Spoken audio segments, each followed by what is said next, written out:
अस्सलाम वालेकुम नाज़रीन, हैशटैग सियासत के साथ मैं हूं फरवा वहीद। नाज़रीन, जैसे आज बिजली के ब्रेकडाउन से मुल्क में अंधेरा छाया हुआ है, वैसे ही सियासी सूरत-ए-हाल पर भी अंधेरा छाया हुआ है। सियासी माहौल में दूर दूर तक कुछ दिखाई नहीं दे रहा। किस पहर क्या हो जाए किसको कुछ मालूम नहीं है। यहां तक कि 2 सूबाई असम्बलियां तलील होने के बाद भी इलेक्शन होने या ना होने पर अंधेरे जैसा सन्नाटा महसूस होता है कि गैर यकीनी के बादल मुकम्मल तौर पर छाए हुए हैं। खैबर पख्तूनख्वा के बाद पंजाब में भी निगरान वजीर आला का मरहला तो तय पा गया, मगर पीटीआई मोहसिन नकवी को निगरान वजीर आला नामजद करने पर इलेक्शन कमीशन को तनकीद का निशाना बना रही है। चेयरमैन पाकिस्तान तहरीक इंसाफ इमरान खान ने आज मीडिया से बात करते हुए जहां इलेक्शन कमीशन को बददियानत कहते हुए तनकीद का निशाना बनाया, वहीं यह भी कहा कि मोहसिन नकवी को निगरान वजीर आला उसने बनाया जिसने उनके नाम पर कांटा डाला हुआ है। मोहसिन नकवी जिनको इन्होंने और इलेक्शन कमीशन ने मुंतखब किया है, हमें सारा पता है कि रिजीम चेंज के अंदर जब हमारी हुकूमत गिरानी थी, इसका कितना बड़ा हाथ था। अब उस आदमी को अगर इन्होंने बनाया है इस पंजाब का केयरटेकर चीफ मिनिस्टर, तो इसका क्या मतलब है? इसका मतलब यह है कि इसके पीछे वो लोग हैं जिन्होंने कांटा डाला हुआ है इमरान खान के ऊपर, जिन्होंने फैसला किया है कि इमरान खान अब कामयाब नहीं होगा। एक जानिब पंजाब में निगरान वजीर आला का महाज है, तो दूसरी जानिब विफाक में पीटीआई के इस्तीफों को लेकर नया तनाजा खड़ा हो चुका है। पीटीआई जो कल इस्तीफे देकर सिस्टम से निकल आई थी, वो आज पार्लियामेंट में वापस जाने के लिए तगोदो करती नजर आ रही है, जबकि पीडीएम जो कल तक पीटीआई के इस्तीफे कबूल करने की बजाय उन्हें असेंबली में वापस आने और बैठकर बातचीत करने की दावत देती थी, आज उनके इस्तीफे कबूल करने में फुर्ती नजर आती है। पीटीआई के 45 अरकान असेंबली जिनके इस्तीफे अभी मंजूर नहीं हुए, वो कभी स्पीकर तो कभी चीफ इलेक्शन कमिश्नर के पास इस्तीफे डी नोटिफाई न करने के लिए चक्कर काट रहे हैं। हमने राजा सिकंदर सुल्तान और कमीशन के सामने अपनी वो एप्लीकेशन 45 इस्तीफे और वो लिस्ट उनको दी है जो विड्रॉन के हमारे मेंबरान के इस्तीफे थे, कि ये मामला सुबह हमने स्पीकर की वेबसाइट पे भी डाल दिया, उनको ईमेल भी कर दिया, व्हाट्सएप भी कर दिया, और आपको भी ये देकर जा रहे हैं। अगर आज इस वक्त के बाद स्पीकर कोई ऐसा इकदाम उठाते हैं तो ये मुतनाज़ा होगा। आज पाकिस्तान तहरीक इंसाफ वाले जब वापस असेंबली आने और सिस्टम का हिस्सा बनना चाह रहे हैं, तो वजीर दिफा ख्वाजा आसिफ तनकीद करते हैं कि घुटनों के बल वापस आ रहे हैं। वो खुद सड़कों पे गए हैं, हमने नहीं उनको निकाला, बड़के मार के वो असेंबली से बाहर निकले हैं। अब फिर उसी घुटनों के बाहर वापस आने की कोशिश कर रहे हैं। इमरान खान काश वो भी इनके साथ होता, तो फिर मैं वो अब तकरीर करती, कुछ करता, शर्म होती है, कोई इजा होती है, तो फिर पर मेरी ख्वाहिश पूरी नजर नहीं हो। ख्वाजा साहब, अगर आपको याद हो तो जिन्हें आप घुटनों के बल असेंबली में वापस आने का ताना दे रहे हैं, उन्हीं से मुताल्लिक आप ही के जमात के रुकन और विफाकी वजीर ख्वाजा साद रफी कहते थे कि असेंबली से इस्तीफे कारकुनान के मैंडेट के साथ ज्यादती है, और वजीर खारजा बिलावल भुट्टो जरदारी पीटीआई को असेंबली वापस आने की आखिरी वार्निंग देते दिखाई देते थे। ख्वाजा आसिफ साहब, आप तो ये भी मानते हैं कि अप्रैल 2022 में हुकूमत मिलते ही इलेक्शन में चले जाना चाहिए था, तो यहां सवाल ही पैदा होता है कि अगर इस बात का एहसास हो गया है, तो फिर आप इलेक्शन में क्यों नहीं जा रहे और मुल्क को किसी मुश्किल तजर्बे से दो चार होने से बचा क्यों नहीं लेते? मुल्क में जारी सियासी अदम इस्तेहकाम के खात्मे के लिए सियासी जमातों को अब क्या करना चाहिए? क्या वक्त है और इस वक्त में कोई फैसला लिया जा सकता है? इस पर मैं अपना पैनल इंट्रोड्यूस करवा देती हूँ।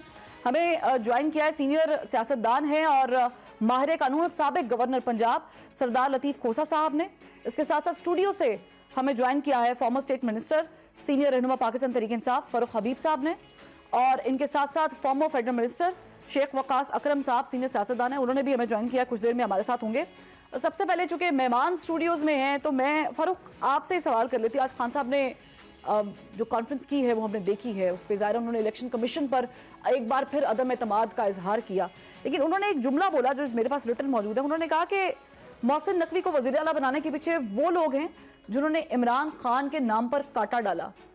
क्या मतलब है इसका? कौन लोग हैं, किन्होंने डाला? देखिए, बुनियादी तौर के ऊपर अगर आप ये देखें कि एक रजीम चेंज साजिश के बाद जब से इमरान खान साहब को हुकूमत से हटाया गया, वज़ारत उज़्मा की कुर्सी से उनको अदम एतमाद करके हटाया गया, उसके बाद अगर आप देखें तो एक तसलसल चल रहा है।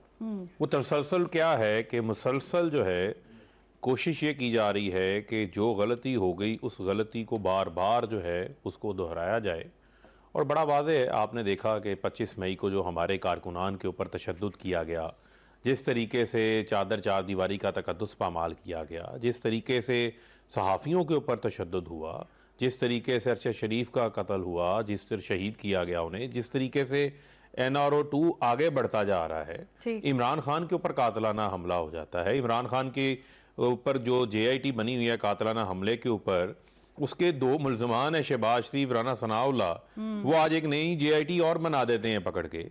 अब जो ये तैनाती का अमल है, ये तैनाती का अमल जो है ये आइन की इनकी रिक्वायरमेंट है। आइन का आर्टिकल 218(3) ये कहता है कि इलेक्शन कमीशन ने साफ और शफाफ इंतखाबात करवाने हैं। लेकिन यहाँ जो बुनियादी सवाल है, इलेक्शन कमीशन को जो हमने 2 नाम दिए वो को हमारी जमात से उनका कोई ताल्लुक नहीं था, ठीक, वो रजीम चेंज साजिश का हिस्सा भी नहीं थे। अब मोहसिन नकवी साहब जो मौसूफ हैं, उनका एक तो चैनल मीडिया ऑनर है, चैनल देखें तो पिछले 3.5 साल मुसलसल हमारे खिलाफ जो झूठा प्रोपेगेंडा हुआ, वन साइडेड, वो वहां से हुआ। मैं जानता हूँ सिटी 41 सिटी 42 जब बना, हम यहीं लाहौर में पॉलिटिक्स करते थे, मेरे सामने सारा इर्तका है, और मैं मीडिया में पार्टी की तकरीबन स्टूडेंट ऑर्गेनाइजेशन के बाद उसी से लिंक रहा हूँ, तो हमें पता है वो जो तस्वीरें शेयर हो रही हैं वो आप बतौर पॉलिटिकल रहनुमा के तौर के ऊपर एक विजिट था उनका इनके ऑफिस का, वो पुरानी तस्वीर है, आज से कोई 10-12 साल पुरानी पिक्चर है। लेकिन खैर, अपार्ट फ्रॉम दैट जो ताल्लुकात हैं, ताल्लुकात किससे हैं? आसिफ अली जरदारी से। आसिफ अली जरदारी के साथ मिल के जो रजीम चेंज साजिश में वो फ्रंट रोल के ऊपर किरदार अदा कर रहे थे। अभी ये लंदन में भी आपने देखा होगा, नवाज शरीफ के दफ्तर में भी ये नजर आ रहे थे, कभी मुंह छुपाते नजर आते तो थे। आप लोगों ने आसिफ अली क्यों नहीं किया? जब आप लोगों ने 2 नाम दिए, 2 नाम उनकी तरफ से थे, तो फिर ये मामला तूल पकड़ा ही तभी। यहाँ अब रोल आता है ना इलेक्शन कमीशन का, जब मैं आर्टिकल 218(3) की बात करता हूँ, जहाँ आइन इलेक्शन कमीशन को इख्तियार देता है कि अगर इत्तफाक राय पैदा ना हो तो आपका इख्तियार है लगाने का। लेकिन जब आप इख्तियार है लगाने का तो जानते बूझते समझते ये सब चीजें देखते हुए हमारे एतराजात भी हैं। 2 क्रेडिबल नाम, जो अहमद नवाज सुखेरा जो कि कैबिनेट सेक्रेटरी है 9 माह से, 38 साल का उनका कैरियर है, नवीद अकरम चीमा जो कि साहब का चीफ सेक्रेटरी हैं, शहबाज शरीफ के साथ काम किया है, उनको छोड़ के एक मुतनाज़ा शख्स को लगा देते हैं जो वॉलंटरली रिटर्न यानी नैब में करप्शन का पैसा भी 2008 में वापस कर चुके हैं। आपके नजदीक जो नाम सामने आया है, ये नून लीग की इमा पर आया है या जरदारी साहब की इमा पर? देखें, ये नाम जिनकी इमा के ऊपर आया है उनका सबको पता है। कौन है? नहीं, कौन की बात नहीं है, मैं तो सिर्फ देखें, नहीं बज़ाहिर तो मुझे लग रहा है नून लीग है या पीपल्स पार्टी है। देखें, नून पीपल्स पार्टी का मामला नहीं है। अच्छा, यहाँ पर जो नून पीपल्स पार्टी, ये तो फ्रंट फेस है ना। ठीक है, इसके पीछे कोई और है? इसके पीछे भी हमेशा जो है वो कोई एक पीछे भी किरदार होता है। वो कौन सा किरदार है? देखें, अब इशू क्या है, सिर्फ हम एनालिसिस ये कर लें, अगर आपने फ्री एंड फेयर इंतखाबात करवाएंगे तो अवाम उनके ऊपर एतमाद करेगी। ठीक, अगर आपने कराची जैसे इंतखाबात करवाने हैं जिसकी बुनियाद इलेक्शन कमीशन ने रखी है, और ये तमाम तर चीज़ों को सेट असाइड करते हुए पता है एक शख्स का क्या किरदार है, और इलेक्शन कमीशन पे हमारे पुराने तहफ़्फ़ुज़ात हैं, अब तो स्टैंप हो गया ना इलेक्शन कमीशन। ठीक है, इलेक्शन कमीशन ने अपनी जानिबदारी खुल के शो कर दी। फरूख साहब, बड़ा आसान सवाल था कि काटा किसने डाला था? काटा कौन डालता है इस मुल्क में? सर मुझे नहीं पता। आप बताएं, काटा कौन डालता है? आप लोग आप देखें ना, कोई ताकतवर इतना ताकतवर है कि जो आपका चलता शो भी बंद करवा सकता है। अच्छा, ऐसा कौन है? जो ऐसा ताकतवर तबका है ना। मैं अगर सीधा साधा शो कर रही हूँ, मैं आपकी राय ले रही हूँ, तो कौन बंद कराएगा जब तक मैं वायलेट नहीं करूंगी कोई रेड लाइंस? नहीं, अब यही तो मसला है कि वो जो रेड लाइन है, वो रेड लाइन अवाम की से खौफ ज़दा होकर वो रेड लाइन डाली गई है कि आज अवाम देखें, अल्टीमेट आर्बिट्रेटर कौन है? पाकिस्तान की अवाम है। अगर आप चाहते हैं कि इंतखाबात वक्त के ऊपर ना हो, जो कि गवर्नर पर मैंडेटरी था, खोसा साहब भी वकील हैं, ये मुझे करेक्ट भी कर सकते हैं, आइन का आर्टिकल 105 बड़ा वाज़े जिसमें आपने टाइम फ्रेम देना है। ठीक है, गवर्नर का फारूक साहब, शेल का वर्ड लिखा हुआ है। यही बात जो है ना, वो चूंकि शेख वक़ास साहब मौजूद है, शेख वक़ास साहब मुझे ये बताएं कि इमरान खान साहब की ये स्टेटमेंट के काटा डाला हुआ है, बड़ी माने खेज है कि किसने काटा डाला है। फारूक हबीब साहब कह रहे हैं कि बज़ाहिर तो नून लीग और पीपल्स पार्टी है, लेकिन बैक फुट पे कोई और बैठा हुआ है। उनकी स्टेटमेंट हम पूरी पढ़ देती हूँ। उन्होंने कहा है कि सियासतदानों के ऊपर काटा लगाने का नुकसान पूरे मुल्क को होता है, हमने पूरी कोशिश की है कि इंतशार ना होने दे। काटा लगता रहा है, अभी भी लग रहा है। हम तो समझ रहे थे कि अब कांटे नहीं लगेंगे। खान साहब ने जो बात की है वो तो बड़ी वाज़ेह हो गई। देखिए, मेरी बात सुने। बात यह है कि पाकिस्तान की सियासत में कांटे जो है वो कई सालों से, कई दिहाइयों से लग रहे हैं। ये कोई नई बात नहीं है, ये प्रैक्टिस नई नहीं है। जब भी कभी इंटरवेंशंस होती हैं, कांटे लगते हैं। कांटे लगवाने वाले ये हमारे सियासी दोस्त ही होते हैं। यही वहां जाते हैं, यही वहां पे रोते हैं, यही अपने सियासी शरीका उठाने वास्ते कोई ना कोई कहानी बढ़ा के ले जाते हैं और कांटे लगते हैं। तो कांटे लगते चले आए हैं। It's not a new practice, it's not a new norm. पहले भी लगते थे, अब भी लग रहे हैं। और जो स्टेट का इस वक्त हाल हो चुका है और नहज पे पहुंच चुकी है, मुस्तकबिल में भी कोई बईद नहीं है। तो ये चीज तो खान साहब ने बिल्कुल ठीक कही है। और हम में से कई लोग हैं, मैं खुद समझता हूँ कि पिछले इलेक्शन में मैं खुद भी किसी कांटे का शिकार हुआ था। तो मैं क्या कह सकता हूँ। तो ये कांटे लगाने का नुकसान होता है ना शेख साहब, नुकसान ही होता है ना। तो आप किसी को माइनस कर सकते हैं सियासत से। हमारे साथ बड़ी सारी एग्जांपल्स हैं, मौजूद है हमारे सामने। मैं आपको बताता हूँ, कांटों का जो फिल वक्त होता है ना, जिस वक्त ये होता है, उस वक्त किसी एक पार्टी को तो लगता है कि शायद उसको फायदा हुआ है। क्योंकि जी अगर आपके सियासी मुखालिफिन जो है वो किसी भी हवाले से आउट किए जाते हैं तो एक बेनिफिशरी जरूर होता है। वो बेनिफिशरी उस वक्त बड़ा खुश होता है क्योंकि ये सारे कांटे उसके लिए लगाए जा रहे होते हैं। अब पाकिस्तान में मुसीबत ये है कि जिस वक्त कांटे अपने पे लगने शुरू होते हैं, उस वक्त बंदों को पहले पे लगे हुए कांटों के ऊपर दुख महसूस होता है। मैं ये समझता हूं कि across the board, across party lines, तमाम पार्टियों को इस बात पे कम से कम मुत्तफिक होना चाहिए कि अपने आप को कांटे के नीचे आने से पहले सारे जाग जाएं और सारे ये इत्तेफाक कर लें कि कुछ भी हो, ना हमने कांटा अपने पे लगवाना है और ना किसी पे कांटा लगने के लिए हमने एक्सेसरी जो है ना वो बनना है। इस पे अगर ये इत्तेफाक कर लें तो शायद चीजें बेहतर हो जाए। मगर मैंने आपको कहा ना, इन कांटों में भी हमारे अपने भाई हैं सियासी पार्टियों वाले जो मुआवनत करते हैं और फिर बाद में रोते हैं। तो अगर इस रोने से बचना है तो फिर सारे इकट्ठे हो जाओ, इत्तेफाक कर लो किसे गलती। ठीक है, मुझे ब्रेक पर जाना है, लेकिन उससे पहले मैं सरदार लतीफ कोसा साहब चुके मौजूद हैं, तो सर मुझे ये फरमाइएगा कि अभी फारूक हबीब साहब ने बड़े वाज़ेह तौर पे कहा कि जो कांटे वाली बात है उसके पीछे ना तो नून लीग है और ना पीपल्स पार्टी है। तो चले, एक बात तो आपके लिए बड़ी अच्छी होगी कि आप लोग क्लियर हो गए, पीपल्स पार्टी वाले तो बज़ाहिर क्लियर हो गए कि आप लोग नहीं है उस कांटे के पीछे। तो फिर आप लोग ये कांटा जो लग रहा है इसका फायदा उठा रहे हैं, पीपल्स पार्टी वाले या नून लीग वाले? देखिए, हम क्यों कर फायदा उठाएंगे? हम तो पहले दिन से ही 62(1)(f) के खिलाफ थे। हमने तो 18वीं तरमीम में मिन्नतें की मोहतरम नवाज शरीफ साहब की कि इसको जो ज़ियाउल हक की पैमदकारियां हैं इसको हम ख़त्म करें ताकि किसी को नाअहल ना करार दिया जा सके। और ये अवाम का इस्तेहकाक है कि वो जिसको बेहतर समझते हैं वो उसको मुंतखब करें। और ये टेक्निकल नॉकआउट किसी की भी नहीं होनी चाहिए इस बुनियाद पर कि वो जो है वो सादिक और अमीन है या नहीं है। ये अल्लाह का और इंसान का रिश्ता है, वो जवाबदेह अल्लाह का है। पब्लिक के लिए जो है उसको जाहिर है पब्लिक को जज करना चाहिए। किसी को हक नहीं है कि दुआए कनूत पढ़वाए वो रिटर्निंग ऑफिसर और आपसे कलमे पढ़वाता रहे और आपकी ये सर्टिफिकेट देता रहे, फतवा दे कि आप अच्छे मुसलमान हैं या आप कमतर मुसलमान हैं। ये किसी का इस्तेहकाक नहीं। हम तो पहले दिन इस कांटे के खिलाफ हैं, बिल्कुल भी खिलाफ हैं। और हम इस शिक के खिलाफ हैं। हमने 135 आइन में तरामीम की, लेकिन उस वक्त मोहतरम नवाज शरीफ साहब ने वो हमें नहीं हज़फ करने दी ज़ियाउल हक की पैमदकारी आइन में से। और उसके खमियाजे में वो खुद नाअहल हुए और ताहयात नाअहल हो गए। तो हम तो इसके भी खिलाफ हैं। यूसुफ रजा गिलानी को 5 सेकंड की बज़ाहिर वो जो पीपल्स पार्टी वाले या नून लीग वाले कह रहे कि नहीं जी हम एक पेज पर और वो एपॉलिटिकल है, तो इससे तो साबित हो गया अगर आप भी कंडेम कर रहे हैं कि वो तो फिर एपॉलिटिकल नहीं है।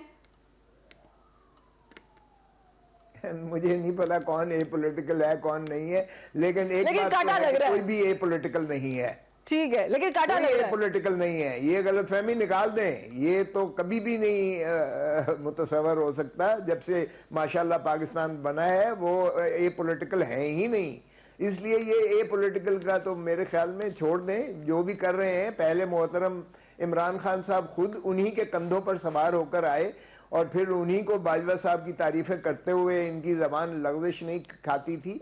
और फिर जब वो जिस तरह मोहतरम नवाज शरीफ साहब ने कहना शुरू कर दिया मुझे क्यों निकाला, तो जब इनके जो है इनसे उन्होंने अपनी जो है खींच ली, अपनी मदद खींच ली, तो फिर इनको भी दड़ाम गिरना पड़ा और फिर ये कहते रहे कि क्यों आपने मुझे और फिर उसका बचाया फायदा क्यों जो है नहीं? वो पीडीएम ने कहता उठा था, लिया। मुझे निकाला क्यों है, ये कहते हैं बचाया क्यों है, मुझे बचाया क्यों नहीं है। तो ये मेरे ख्याल में ये खत्म होना चाहिए। बहुत अच्छी बात की अभी कि सभी को, सियासतदानों को इकट्ठे होकर एक ऐसा जो है ये रोड मैप बनाना चाहिए जिसमें जो है ये किसी और की मुदाखलत ना हो, आइन की बालादस्ती को मुसल्लम किया जाए, आइन पर अमलदारी की जाए। ठीक। आइन में रियासत सिर्फ जो है अवाम को हक देती है हुक्मरानी का, और रियासत की अगर तारीफ देखें तो आर्टिकल 7 में बड़ी वाज़ेह तौर पर है, नीचे से लेके ऊपर तक अवाम को मुक्तदिर किया गया है।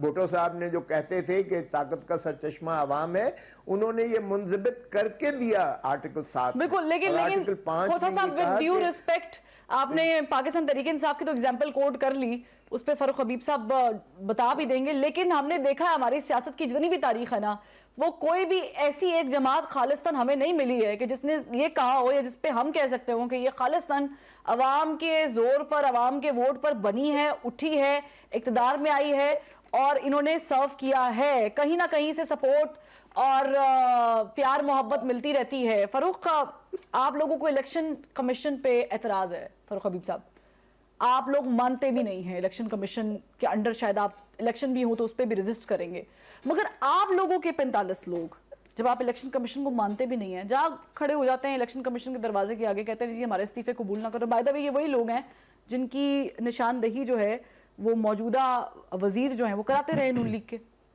नहीं, देखें ये मामला नहीं है इलेक्शन कमीशन का। देखें एक आइनी इदारा है, आइनी इदारे पर जब एक कमीशन बन जाता है तो उस वहाँ जो बैठे लोग हैं उनका कॉन्डक्ट जो है वो उस इदारे की क्रेडिबिलिटी को स्टैब्लिश करता है। जब आपका कॉन्डक्ट ऐसा हो कि आपके मुसलसल फैसले जो हैं वो हमारे खिलाफ आए, और इसी वजह से हम कहते हैं इलेक्शन कमीशन ने तो कभी डिसअपॉइंट किया ही नहीं, यानी कि ये इतने प्रेडिक्टेबल हो चुके हैं कि पता होता है कि जहाँ कहीं पाकिस्तान तहरीक इंसाफ के हवाले से बात आएगी वहाँ इलेक्शन कमीशन का बायस जो है वो बड़ा वाज़ेह होगा। ठीक। और अब तो इन्होंने तमाम हदें जो हैं वो पार कर दी हैं, तमाम हदें जो हैं वो क्रॉस कर दी हैं। सिर्फ आज हमारा जाने का जो मकसद था वो क्या मकसद था? आप ये देखें कि इमरान खान साहब के पास दो रास्ते थे। एक रास्ता हमारे पास जमहूरी पार्टी के पास क्या होता है कि आप सड़कों पे निकलें, एहतजाज करें, पब्लिक ओपिनियन, पब्लिक ओपिनियन को आप शेप अप करते हैं, अपनी पॉपुलैरिटी शो करते हैं, अवामी दबाव क्रिएट करते हैं। हमने अपने 2 लॉन्ग मार्च जो है उनको हमने ख़त्म किया सिर्फ इस बुनियाद पर कि अगर हम इस्लामाबाद की तरफ जाते, आगे बढ़ते, जो ये चाहते थे कि इस मुल्क में तसादुम हो, खाना जंगी हो, हमने उसको अवॉइड किया। हमने कॉन्स्टिट्यूशनल रास्ता लिया, दोनों असम्बलियां तहलील की, हमने कहा इंतखाबात करवाएं, उन असम्बलियों की तहलील के ऊपर भी पूरी रुकावट डाली गई। ठीक है, लेकिन एक तरफ आप लोगों ने तहलील की है, ये जस्टिफाइड है कि आप लोगों का इख्तियार था, लेकिन आप लोगों ने कहा हम वापस नहीं जाएंगे कौमी असेंबली। जी, मेरी अर्ज सुन ले, मैं वहीं आ रहा हूं, बस आपके 10 सेकंड दे दे। इशू क्या है? हम जब ये सारा काम जब हमने किया तो हमने अपना एक जो अपना हदफ था उसको हासिल कर लिया। असम्बलियां तहलील हो गई, जो कहते थे नहीं होगी, ये लोग बारहा कहते थे असम्बलियां तहलील करें, फौरी इंतखाबात करवा लें। अब हमारा हदफ क्या था? हम ये चाहते हैं कि राजा रियाज की क्या हैसियत है? कठपुतली अपोजिशन लीडर है, जिसने ना महंगाई पे बात की, ना आटा महंगा होने पे बात की, ना डॉलर की कीमत पे बात की, जो लीडर ऑफ द हाउस वजीर आजम से टिकट का मुतलाशी है। ठीक है, वो शख्स कैसे निगरान सेटअप एक ऐसा ला सकता है या नाम ला सकता है जो गैर जानिबदार हो? हमने अपनी हिकमत अमली के तहत असेंबली वापस जाना चाहते थे, जहां सिर्फ हमारा 1 पॉइंट एजेंडा था कि हमने अपना निगरान वजीर आला के मशावरत के अमल में आईनी हक लेने के लिए अपना अपोजिशन लीडर लगाना था। इन असेंबलियों में बैठना, ये नहीं बैठते शहबाज शरीफ तलाशे गुमशुदा ठीक हैं, है। आखिरी बार कब गए हैं असेंबली में? ठीक है, ये असेंबली को वैल्यू नहीं देते। इसके साथ चूंकि अब सिर्फ हमने आगे कहां बढ़ना है? आगे बढ़ना है इंतखाबात की तरफ। मुल्क में 66% पाकिस्तान में इंतखाबात हो रहे हैं। ये कौमी असेंबली में क्या लेके बैठे हैं? 9 माह में को आवाम को रिलीफ दे सके? नहीं दे सके। लेकिन पूरे मुल्क में इंतखाबात होने आप भी 9 माह में वापस असेंबली नहीं गए, आप लोग भी बाहर रहे। मुझे एक ब्रेक लेनी है, ब्रेक से वापसी पर बहुत सवाल आता है। पंजाब की सियासत जो है उस पर सबकी नजरें मरकूज है। एक ब्रेक के बाद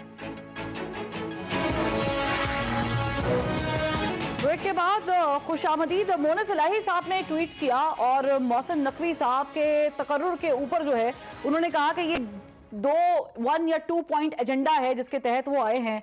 तो शेख वक़ार साहब, आपको लगता है कि निगरान सेटअप जिसका डर जाहिर है मोनस इलाही साहब ने भी शो किया है कि ये एक्सटेंड हो जाएगा या इसको प्रोलॉन्ग कर लिया जाएगा, ऐसा मुमकिन हो सकता है या किया जा सकता है?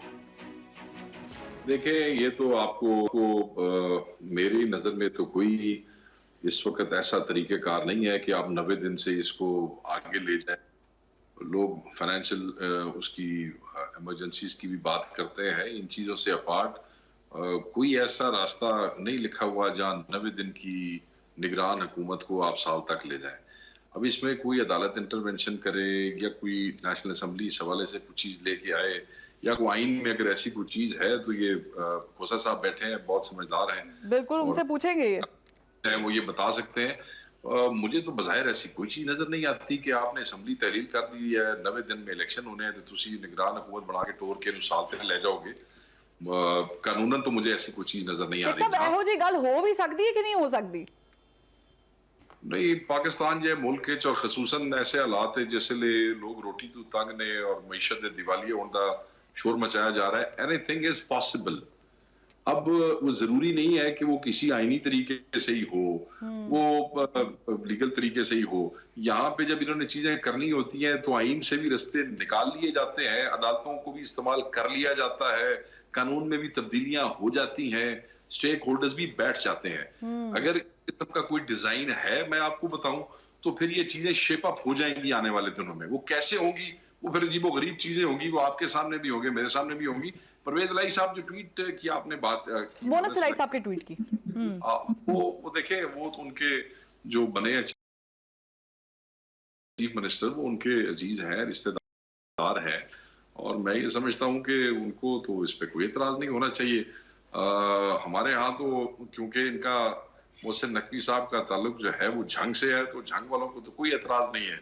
झंग वाले तो बड़े खुश हैं कि उन्होंने निगरान वजीर आला आ गया पंजाब का। ठीक है, यानी आप लोग तो खुश हैं, लेकिन पीटीआई को इस पे बड़ा वाज़ेह एतराज है। लतीफ खोसा साहब, कानून को अगर हम देखें तो कानूनी तौर पर क्या हो रहा है? कोई गुंजाइश है कि एक्सटेंड कर लिया जाए इंटरिम गवर्नमेंट को पंजाब में? तो मेरा नहीं ख्याल कि कोई ऐसा गौर खौज हो रहा है, लेकिन जिस तरह अभी मेरे भाई ने कहा, अगर 90 दिन का ज़ियाउल हक सुप्रीम कोर्ट में कमिटमेंट करके 11 साल तक जो है वो तवालत देता है, और जो कुछ हुआ उसके दौर में, खैर वो तो मार्शल लॉ था उस वक्त, और मार्शल लॉ में कुछ भी हो सकता है, लेकिन यहाँ भी जो है देखें, ये 2 प्रोविजंस होती हैं आइन में भी और कानून में भी। एक होती है मैंडेटरी, जिस तरह आपने कहा कि जी अगर 48 घंटे के अंदर अगर वजीर आला की मशावरत एडवाइस पर गवर्नर असेंबली नहीं तोड़ेगा तो वो खुद ब खुद तहलील मुतसबर होगी 48 घंटे के बाद।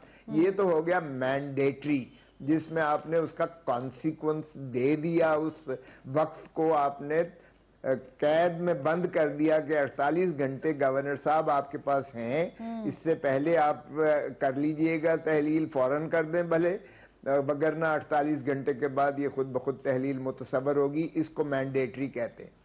दूसरा है डायरेक्टरी, कि 90 दिन के अंदर आपने जो है इलेक्शंस करवाने हैं और 90 दिन ही की केयर टेकर होगी।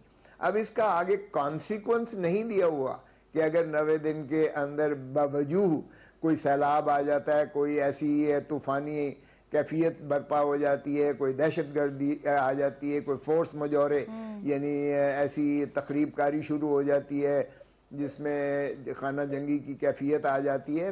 मैं ये नहीं कहता हूँ कि ऐसी कोई कैफियत है या होने जा रही है, लेकिन ऐसी कैफियत में फिर ये डायरेक्टरी है और आर्टिकल 200 खोसा साहब, दहशतगर्दी मैं दुआ करती हूँ ऑनर बैठे हुए हैं, अल्लाह ना करे ऐसा वक्त पाकिस्तान पे दोबारा आए, बड़ा मुश्किल वक्त देखा है, सैलाब से हम लोग दो चार हो चुके हैं। मगर एक मेरे अपने कोर्ट ने मेरे पास एक किया और उन्होंने कहा कि governor himself is a jurist of eminence and we expect and hope that he will decide according to law and constitution. तो उसमें मैंने जरूर इस्तेमाल इस चीज की लचक मौजूद है, गुंजाइश मौजूद है कि अगर आइन में जो मियाद दी गई है उसके अंदर अगर कोई काम नहीं होता तो वो गैर आइनी नहीं होगा, गैर कानूनी नहीं होगा। ठीक, आप तो हामी आइन के हैं अंदर ये इसके गुंजाइश बीइंग इत्तेहादी, आप लोग हामी हैं इस चीज के, ये होना भी चाहिए क्योंकि पाकिस्तान पीपल्स पार्टी जमहूरियत की अलम बुलंद करती रही है। बिल्कुल भी नहीं, बिल्कुल भी नहीं, ये तो सबर भी नहीं है। लेकिन आपने एक आइन की कानून की बात पूछी है तो मैंने आपको डायरेक्टरी और मैंडेटरी का फर्क बता दिया है, मगर हम बिल्कुल इस चीज के कायल नहीं हूं और ना ये होना चाहिए। ठीक है फारूक हबीब साहब, चले उन्होंने तो पाकिस्तान पीपल्स पार्टी को चूंकि रिप्रेजेंट कर रहे हैं, ये खुशाइंद है कि जमहूरियत को रिप्रेजेंट करते हुए उन्होंने कहा कि हम तो कायल नहीं है, होना भी नहीं चाहिए। आप लोगों को या आपके इत्तेहादी मोनस इलाही साहब को ये कहां से हवा चली है कि ये खदशा जाहिर कर रहे हैं कि शायद ये लंबा चलेगा? देखें वजह क्या है, वजह आप ये देखें कि इस टाइम खौफ किस चीज़ का, काम पे किससे टांग रही है कि आप मैदान में आकर मुकाबला करने को तैयार ही नहीं है। वो कहते नहीं जी पीछे बैठकर हमने छुपकर जो है सारी कार्रवाइयाँ जो हैं वो डालनी है। अब बुनियादी चीज़ क्या है, इंतखाबात की तरफ हम क्यों जाना चाहते हैं कि मुल्क में इस्तेहकाम आए। नहीं, इंतखाबात से पहले तो इंटरिम गवर्नमेंट वाला मसला सुन लेना, वो तो हो, अब उस पर बात हो गई ना। इंतखाबात से आगे पीछे ये क्यों नहीं हो सकते, उसकी रीज़न क्या है, आइन में क्यों 90 दिन के लिए लिखा गया है, उसकी रीज़न ये है कि आपको टाइम बाउंड किया जाए। अदरवाइज वरना ये होगा कि जब दिल चाहेगा आप आइन को भी पाकिस्तान को मोमबत्ती की तरह जो है वो इधर दाएं बाएं आप जहां दिल करे आप मोड़ लें, ऐसा नामुमकिनात में है, पहले हुआ भी नहीं। अभी क्यों ज़रूरी है, मुल्क में अदम इस्तेहकाम की वजह से माशी अदम इस्तेहकाम है, हम की हमायत इस गवर्नमेंट को हासिल नहीं है। मुझे आप ये बताएं, जो सो कॉल्ड पीडीएम की 13 जमातों की हुकूमत बैठी है उनको अवाम की हमायत हासिल नहीं है, वो फैसला साजी नहीं कर सकती, तो निगरान सेटअप कैसे मुल्क को आगे चला सकता है, ये कैसे फैसले ले सकते हैं? ये हो ही नहीं सकता कि पब्लिक की मुंतखब गवर्नमेंट ना हो और आप कहें कि हम एक के लिए सेटअप ले आए। ये बंद कमरों की ये प्लानिंग्स जरूर हैं और कभी बात कर देते हैं जनाब के केट वो आ जाएगा, टेक्नोक्रेट सेटअप आ जाएगा, कभी जो है वो तो बात ठप कभी वाली बात कभी फाइनेंशियल इमरजेंसी लगा दें, कभी कुछ करते हैं। देखें बात यह है, पाकिस्तान को नए तजर्बों से आप ना हमकरार करें। मेरा साइंसदानों को भी यही मेरी तजवीज़ है, मेरा मशवरा भी ये है कि ये पहले तजर्बे नाकाम हुए हैं। फारूक हबीब साहब, आप लोगों ने कहा टेक्नोक्रेट, वो टेक्नोक्रेट पे जाहिर है हमने भी शो किया, बहुत सारे ओपिनियंस हमारे पास भी आए, फिर आप लोगों ने कहा कि ये जो बुरी सेटअप है ये लंबा चल सकता है। खान साहब कहते रहते कि उन्हें आईबी की रिपोर्ट्स आती रहती हैं, उन्हें बताया जाता है, तो ये भी कहीं से बताया गया है कि शायद ये लंबा लेके चलेंगे? नहीं, देखें बताए जाने का मामला नहीं है, जिस किस्म की अपॉइंटमेंट की गई है ये तो नजर आता है कि ये तो मनसूबाबंदी के तहत हुई है ना, ये out of the proportion, out of the बिलू जो है वो कोई ऐसी अपॉइंटमेंट नहीं है। ये नजर आ रहा है कि ये जो अपॉइंटमेंट की गई है इस अपॉइंटमेंट से कोई छुपे अहदाफ हैं जो वो आपको लग रहा है इस अपॉइंटमेंट से आप लोगों को नुकसान पहुंचाने की कोशिश की है? बात की थी, अगले चंद रोज के अंदर चीजें जो हैं वो शेप अप हो जाएंगी, वो खदशात हमारे मौजूद हैं। देखें पॉलिटिक्स करनी है, आप पॉलिटिक्स करें, फिर आप सहाफी का चोगा ना पहने, फिर आप झंग जाएं, वहां जाकर आप इंतखाबात में हिस्सा लें, वहां से मुंतखब होकर आए। मैं भी खुश होऊंगा कि हमारा हमसाया जो है वो वजीर आला बन गया, मुंतखब होकर आया है। लेकिन अगर आप ये कहें कि आप जो है वो दाएं बाएं चक्कर काट के किसी की खुशनदी हासिल कर आप आए हैं, तो फिर ये जो दाग लगते हैं ना, ये फिर दाग ऐसे होते हैं जो सारी जिंदगी आपका साथ चलते हैं आपके। तो लिहाजा सोच समझ के उनको फैसला कर लेना चाहिए था। जंग वैसे बड़े अजीम लोगों की धरती है, तो मुझे ये एक्सपेक्टेशन नहीं थी, लेकिन जो अभी जिस तरीके से वो सामने आए हैं उससे तो ये नजर आ रहा है कि ये को पीछे प्री प्लान काम तैयार किया गया है, क्योंकि प्लान ए इनका फेल हुआ, ये नाकाम हुए, असम्बलियां तहलील हो गई। अब प्लान बी के तहत ये अपना मोहरा ला के सामने बैठा ठीक है, लेकिन नजम सेठी साहब जो है तो पीसीबी के चेयरमैन है, लेकिन वो भी निगरान वज़ीर आला रह चुके हैं, हसन अस्करी साहब रह चुके हैं। एक ब्रेक ले लेते हैं, फिर वापस आते हैं। बड़ी अफसोसनाक खबर यह है कि एक शख्स लाहौर में यूटिलिटी स्टोर के बाहर जो है वो कतार में लगा हुआ था और ज़ाहिर तबीयत ख़राब हो गई और फिर वो जानबर ना हो सका। इस तरह हमने वाकया कुछ रोज़ पहले देखा था, आटे के असूल के लिए एक शख्स जान की बाजी हार गया। तो शेख फाखा साहब, ये जो सियासी जमातें आपस में बातचीत नहीं कर रही, अल्टीमेटली दोनों वाकयात बताने का मकसद ये था कि उसका हमें बहुत नुकसान हो रहा है, IMF की किस्त नहीं आ रही, मुल्क के हालात बड़े ख़राब है, ये बिठाएगा कौन, बैठेंगे कैसे?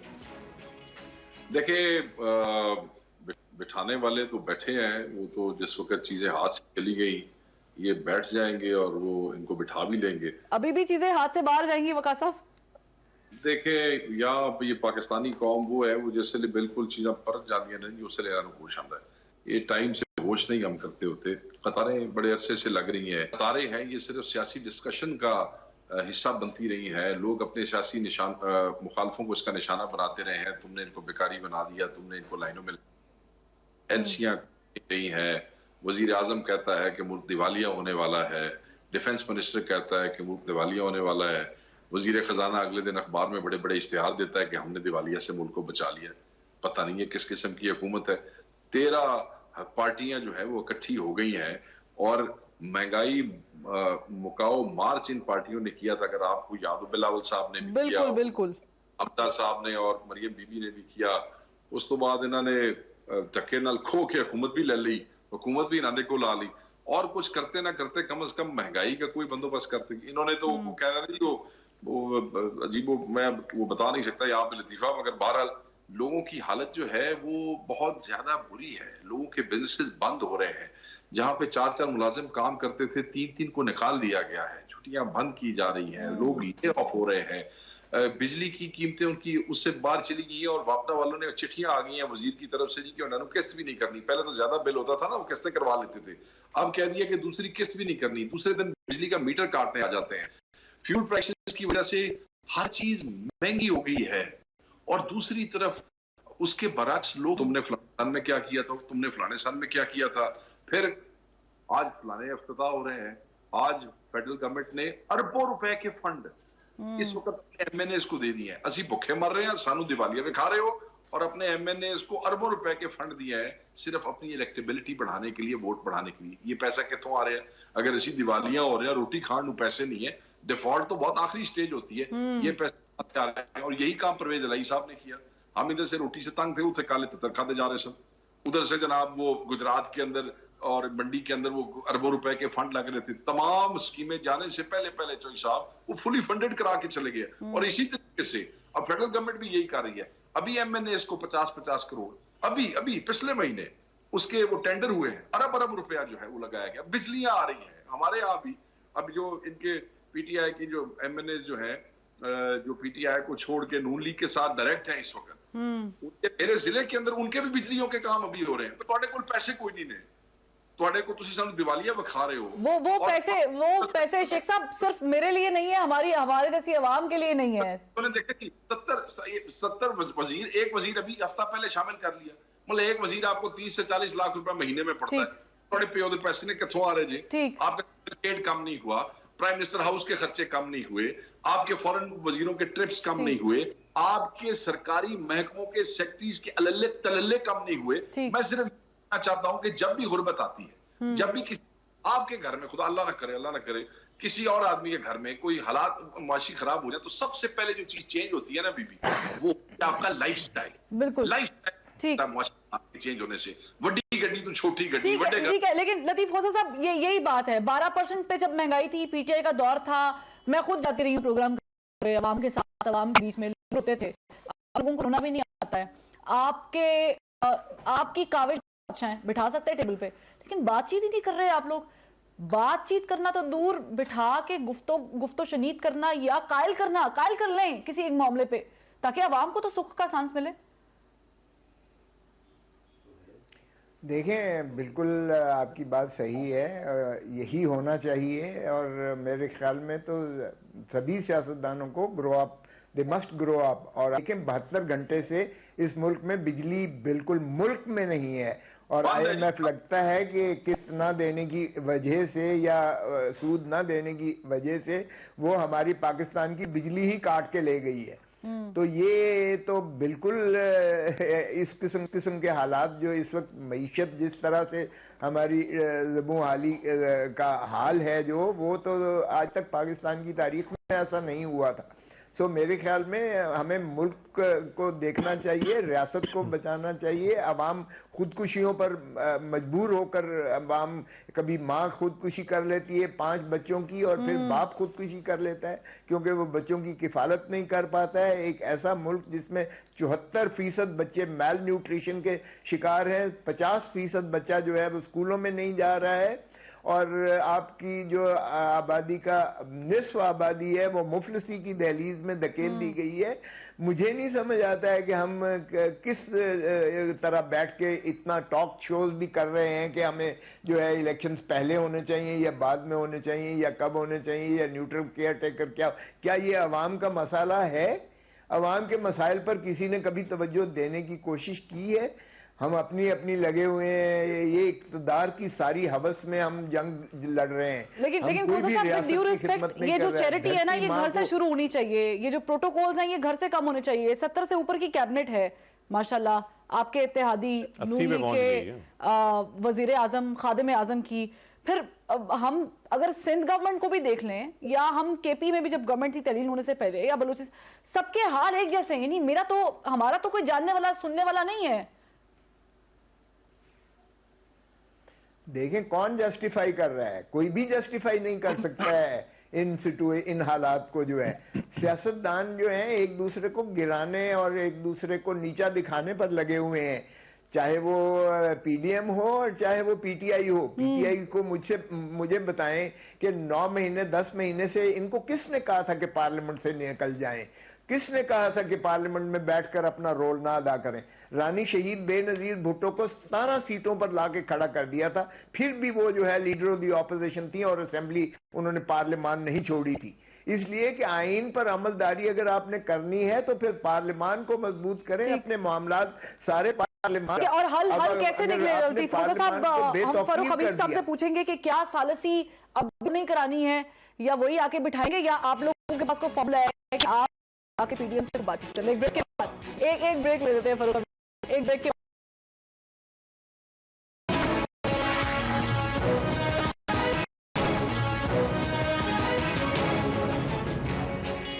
फारूक हबीब साहब, आप क्या समझते हैं हल क्या है? निजाम तो वही है जो जिसके खिलाफ आप निकले हैं, फिर बातचीत कैसे करेंगे? नहीं, देखिए बातचीत का तो मामला ही अब गुजर चुका है ना, वो तो सिलसिला गुजर चुका है। अब तो हमने इंतखाबात की तरफ आगे बढ़ना है। 2 असम्बलियाँ आपकी तहलील हो चुकी हैं।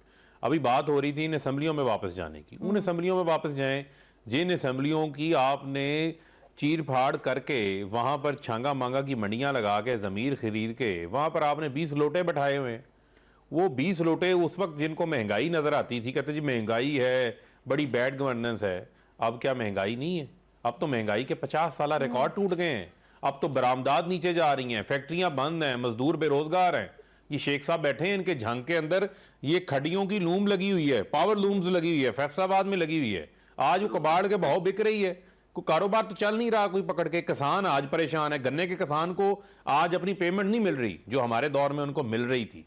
मामला सीधा साधा है, इंतखाबात की तरफ जाएं, इंतखाबात से जो मुंतखब हुकूमत आए वो सबको आके फिर इकट्ठा करें। फिर फारूक हबीब साहब, तो फिर सड़कों पे आना 60 से ऊपर जलसे आप लोगों ने कर लिए, उससे भी कुछ नहीं निकला। हमने देखें, ये मैंने आपको कहा कि एक डेमोक्रेटिक पार्टी के लिए और कौन सा रास्ता तो बेहतर नहीं है ये रास्ता जो उसकी स्ट्रेंथ हो, बैठते बातचीत करते वहां पर अपोज करते। देखिए पार्लियामेंट की तो मैंने आपको कहा जहां पर पार्लियामेंट की वक़्त को इन्होंने खुद खत्म किया। अब सिर्फ एक वाहिद रास्ता है, अवाम के पास सब जाएं, अपनी अपनी कारकर्दगी रखें। Let the people of Pakistan decide कि उनका आगे रिप्रेजेंटेटिव कौन होगा, उनका वजीर आजम कौन होगा, उनका वजीर आला कौन होगा। इंतखाबात की तारीख दें, इलेक्शन कराओ, मुल्क बचाओ। अब की बार जो आप बाहर ये निकल अब रहे हैं, वक्त की जरूरत है, अब की बार जो इससे आगे आप नहीं बाहर बढ़ा जा निकल रहे हैं, खान सकता। साहब ने एहतजाज की कॉल दी है आज, देखें उससे कोई फर्क पड़ेगा? नहीं, आपको मिल जाएगा इलेक्शन? देखें एहतजाज तो हमारा, देखें कोई चीज़ जिस पे हमें तहफ़्फ़ुज़ात हैं उसके ऊपर हमारा बिल्कुल राइट है।